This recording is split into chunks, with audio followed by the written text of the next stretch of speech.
नमस्कार दोस्तों, स्वागत है आपका हमारे YouTube चैनल में। पिछली वीडियो में हमने देखा था चंद वंश के 50वें शासक बाज बहादुर चंद तक। आज हम देखेंगे बाज बहादुर चंद के पुत्र उद्योत चंद, जो कि चंद वंश के 51वें क्रम के शासक होते हैं। तो उद्योत चंद का जो कार्यकाल है वो है 1678 से 1698। ठीक है, तो सबसे पहले हम देखते हैं कि जो उद्योत चंद होता है उसका सेनापति होता है मैसी साहू। ठीक है, उद्योत चंद के समय में जो डोटी का शासक होता है देवपाल और गढ़वाल के जो शासक होते हैं वे संयुक्त रूप से आक्रमण कर देते हैं कुमाऊं पर, और इस आक्रमण में जो है उद्योत चंद को सफलता प्राप्त होती है। जैसा कि मैंने आपको बताया था कि जो भारती चंद था उसने डोटी राज्य से 12 वर्षीय युद्ध लड़ा था।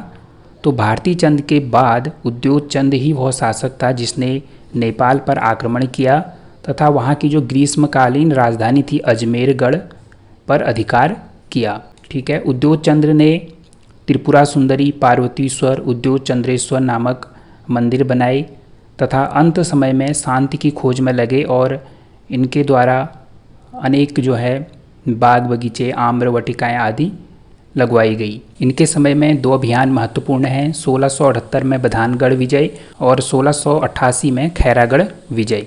इनके दरबार में एक इनके राजकवि रहा करते थे जो थे मतीराम। ठीक है, तो मतीराम किसके राजकवि थे? उद्योत चंद के। उद्योत चंद के बाद जो शासक आएंगे वो आएंगे 52वें क्रम के शासक ज्ञानचंद सेकंड। ठीक है, इससे पहले हमने एक ज्ञानचंद देखा था, गरुड़ ज्ञानचंद। ठीक है, जिसे गरुड़ की उपाधि दी जाती है, वो ज्ञानचंद प्रथम था। और अब हम देखेंगे ज्ञानचंद द्वितीय। ये 52वें क्रम के शासक थे। 1698 से 1708 इनका जो है कार्यकाल रहा। ज्ञानचंद का जो पहला आक्रमण हुआ वो गढ़वाल की पिंडर घाटी में हुआ, जहां इसने थराली तक के उपजाऊ प्रदेश को रोध डाला, और 1699 में बधानगढ़ को लूटा और बधानगढ़ पर विजय प्राप्त की। और बधानगढ़ से ये नंदा देवी की स्वर्ण प्रतिमा अपने साथ लेकर आया, जिसे इसने अल्मोड़ा स्थित नंदा देवी मंदिर में स्थापित किया। ठीक है, तो गढ़वाल से नंदा देवी जी की स्वर्ण प्रतिमा को कुमाऊं में लाने वाला जो शासक था वो था ज्ञानचंद सेकंड। ठीक है, इसके समय में एक युद्ध भी होता है 1703 में। ठीक है, जिसे जाना जाता है दुधौली का युद्ध। ठीक है, तो दुधौली का युद्ध जो होता है ज्ञानचंद और फतेहपति शाह के बीच होता है। ठीक है, तो मैंने आपको बताया था कि जो पवार वंश में जब हम देख रहे थे फतेहपति शाह, तो वहाँ पे भी ये मैंने आपको बताया था कि 1703 में दुधौली का युद्ध होता है ज्ञानचंद और फतेहपति शाह के बीच में। ज्ञानचंद के बाद जो शासक बनते हैं वो है जगत चंद। जगत चंद का कार्यकाल है 1708 से 1720। 53वें क्रम के शासक होते हैं। तो जगत चंद के काल को सर्वाधिक उत्कर्ष का काल भी कहा जाता है। कहा जाता है कि जगत चंद के समय में जो राज्य था धन धान्य से परिपूर्ण था तथा तराई भाबर से 9 लाख रुपए की आय प्राप्त होती थी। ठीक है, इसीलिए जो तराई भाबर का क्षेत्र है उसे कहा जाता था 9 लखिया माल, क्योंकि वहाँ से 9 लाख रुपए की आय प्राप्त होती थी। इसके अलावा एक महत्वपूर्ण तथ्य है, जगत चंद के काल को कुमाऊं का स्वर्ण काल कहा जाता था। ठीक है, तो चंद वंश में जो कुमाऊं का स्वर्ण काल कहा गया है वह जगत चंद के शासनकाल को कहा गया है। इसके अलावा जगत चंद ने गढ़वाल नरेश फतेहपति शाह को पराजित किया तथा उसकी राजधानी श्रीनगर को विजित किया, और फिर बाद में श्रीनगर को एक ब्राह्मण को इन्होंने दान में दे दिया।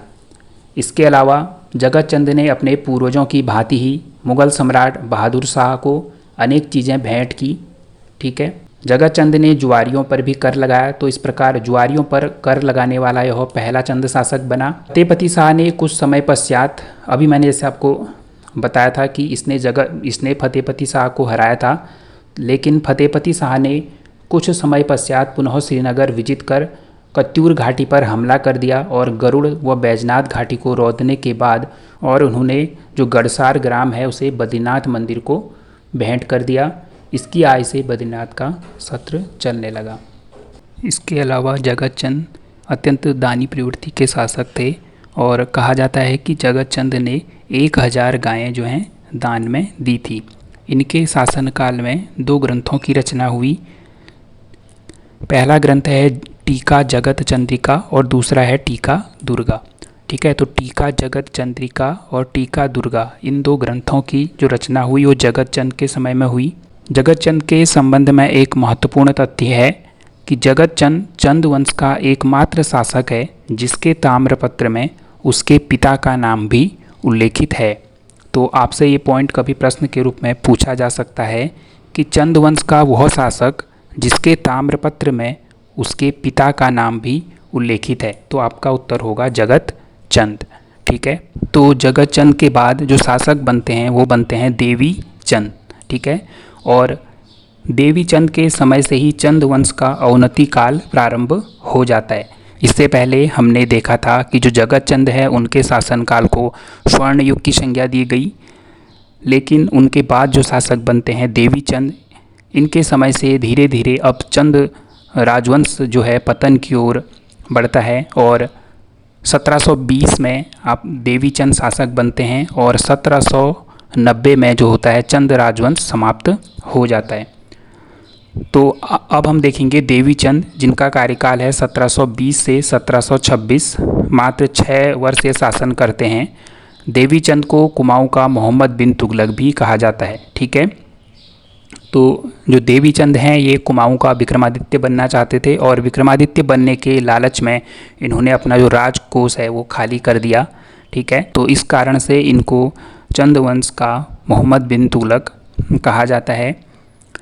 इनसे संबंधित 2 महत्वपूर्ण ताम्रपत्र हैं, वरम ताम्रपत्र और झिझाड़ ताम्रपत्र। ठीक है। वरम और झिझाड़ ताम्रपत्र में इन्हें, जो वरम ताम्रपत्र है उसमें इन्हें महाराज कुमार श्री देवी सिंह गोसाई, और झिझाड़ ताम्रपत्र जो चंपावत से प्राप्त हुआ है उसमें इन्हें महाराज कुमार श्री देवी सिंह गोसाई जू कहा गया है। कुमाऊं में रोहिला आक्रमण का जो प्रारंभ हुआ वह देवी चंद के इन्हीं मूर्खतापूर्ण कार्यों से हुआ। देवी चंद की जो हत्या है वह माणिक और पूरनमल गैड़ा, ये उनके बिष्ट दरबारियों की मिली भगत से हुआ। देवी चंद ने हवालबाग में फतेहपुर नामक नगर की स्थापना की थी। ठीक है। तो देवी चंद के बाद जो शासक बनेंगे 1726 से 1730, 4 वर्ष के लिए वो बनेंगे अजीत चंद। ठीक है। तो अजीत चंद, जैसे ही मैंने आपको बताया कि जो उनके बिष्ट दरबारी थे उन्होंने देवी चंद की हत्या कर दी थी, और उन्हीं बिष्ट दरबारियों द्वारा जो ज्ञानचंद सेकिन था की पुत्री के पुत्र, ठीक है, जो ज्ञानचंद सेकिन थे उनकी पुत्री के पुत्र अजीत चंद को गद्दी पर बैठाया गया, किंतु कुछ समय बाद इन्होंने इसे भी मरवा दिया। ठीक है। तो इसलिए जो देवी चंद है और अजीत चंद है उसके शासनकाल को गैड़ा गर्दी भी कहा जाता है। ठीक है। तो गैड़ा गर्दी किसके शासनकाल को कहा जाता है? तो देवी चंद और अजीत चंद। ठीक है। इसके बाद जो शासक बनते हैं वह बनते हैं कल्याण चंद्र पंचम। ठीक है। तो कल्याण चंद पंचम 1730 से 1747 इनका कार्यकाल होता है। ठीक है। इनके द्वारा सबसे पहले शासक बनने के बाद जो माणिक और पूरनमल गैड़ा थे उनको मृत्युदंड दिया गया। ठीक है। क्योंकि उन्हें और डर था कि जो माणिक और पूरनमल गैड़ा है इन्होंने इससे पहले 2 शासकों की हत्या करवा दी थी, तो इन्हें और डर था कि इनकी हत्या भी करवा सकते हैं, तो इसलिए इन्होंने शासक बनते ही सबसे पहले जो माणिक और पूरनमल गैड़ा है उसको मृत्युदंड दिया। तो कल्याण चंद के समय में कुमाऊं में रोहिला आक्रमण हुआ 1743-44 में। ठीक है। उसके बाद फिर से 1745 में और आक्रमण होता है। रोहिलों के आक्रमण के समय जो गढ़वाल के नरेश होते हैं प्रदीप शाह, ठीक है, उनके द्वारा कल्याण चंद की सहायता की जाती है और प्रदीप शाह ने रोहिलों को जो युद्ध क्षति की राशि देकर कुमाऊं से विदा किया था। कल्याण चंद के समय में ही कवि शिव ने कल्याण चंद्रोदयम, ठीक है, तो कल्याण चंद्रोदयम की रचना की थी किसने? कवि शिव ने। ठीक। तो आपसे ये रचना पूछी जा सकती है कल्याण चंद्रोदयम। ठीक है। तो कल्याण चंद्रोदयम की जो रचना की है वो कवि शिव ने की है। ठीक है। इसके अलावा कल्याण चंद के द्वारा विंसर महादेव अल्मोड़ा तथा अंबिका देवी मंदिर भी बनवाया गया। इसके बाद जो अगले शासक बनेंगे वो बनेंगे दीपचंद। ठीक है। तो दीपचंद 57वें क्रम के शासक थे। 1739 से 1777 इनका कार्यकाल रहा। ठीक है। इनसे संबंधित एक ताम्रपत्र है खंगोली ताम्रपत्र, जिसका संबंध दीपचंद से है। दीपचंद को कुमाऊं का रंगीला बादशाह कहा जाता है। ठीक है। इस राजा ने मुगलों की सहायता के लिए 4000 कुमाऊनी सैनिकों को पानीपत के युद्ध में भेजा। ठीक है। दीपचंद ने जागेश्वर धाम में स्वयं की अष्टधातु मूर्ति स्थापित की थी। ठीक है। तो ये प्रश्न आपसे एक बार पूछा गया है कि किस चंद शासक की अष्टधातु की मूर्ति जागेश्वर धाम में स्थापित है, तो ये थे दीपचंद। ठीक है। इसके बाद जो 58वें क्रम के शासक हैं मोहनचंद। ठीक है। 1777 से 1779, 2 वर्ष इनका कार्यकाल रहा। तो इस चंद शासक को पवार शासक ललित शाह ने हराया, ये मैंने आपको पवार शासनकाल में बताया था। तथा ललित शाह ने अपने पुत्र प्रद्युम्न शाह को, ठीक है, 1779 में प्रद्युम्न चंद के नाम से कुमाऊं की गद्दी पर बैठाया था। ये हम पवार वंश में भी देख चुके हैं। तो इसके बाद जो 59वें क्रम के शासक होंगे तो वे होंगे प्रद्युम्न शाह। ठीक है। 1779 से 1786 ये शासक रहेंगे। ठीक है। तो ये किस युद्ध के बाद ये शासक बने थे? बग्वाली पोखर के युद्ध। ठीक है, जो हुआ था ललित शाह और मोहनचंद के बीच। ठीक है। और इसके बाद फिर 1786 में मैंने आपको बताया था जो प्रद्युम्न शाह होते हैं वे फिर पवार वंश के शासक बनते हैं। ठीक है।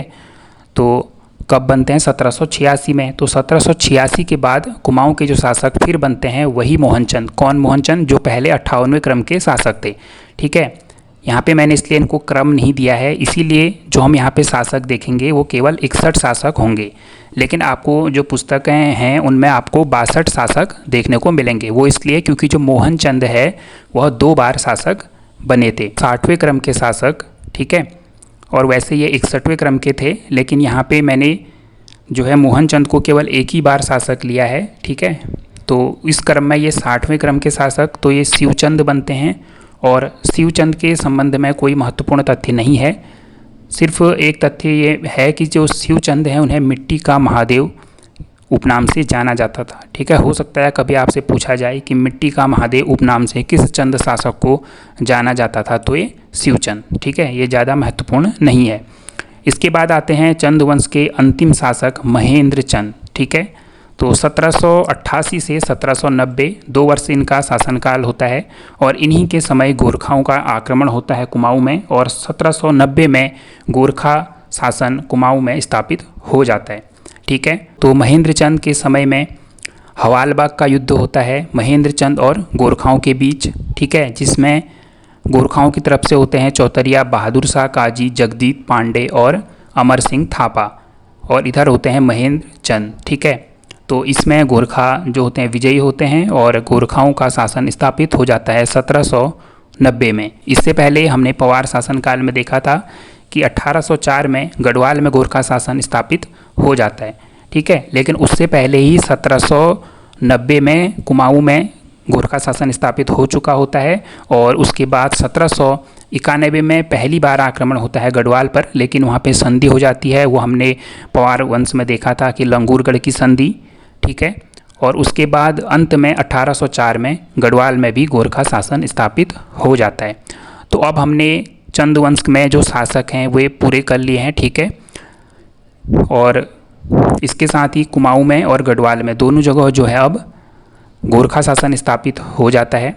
ठीक है। इसके बाद हम गोरखा शासन को भी देखेंगे, लेकिन इससे पहले हमें चंद वंश की हम एक वीडियो और देखेंगे जिसमें हम इनकी जो प्रमुख कर नीति थी। ठीक है। क्योंकि चंद शासनकाल में जो है, जैसे आपको पवार शासनकाल है वहाँ आपको इतने ज़्यादा टैक्सेस देखने को नहीं मिले। ठीक है। इतने कर वहाँ पे नहीं थे। लेकिन चंद शासनकाल में आपको अनेक प्रकार के कर देखने को मिलेंगे और उन करों से आपसे एग्जाम में प्रश्न भी डायरेक्ट पूछे जा सकते हैं। ठीक है। तो एक वीडियो में हम इनके शासन प्रशासन और इनके कर नीति के संबंध में देखेंगे, और उसके बाद हमारा चंद वंश भी समाप्त हो जाएगा, और उसके बाद हम शुरू करेंगे गोरखा शासनकाल। ठीक है। तो आज की वीडियो में इतना ही। मिलते हैं आपसे जल्द ही अगली वीडियो में। धन्यवाद।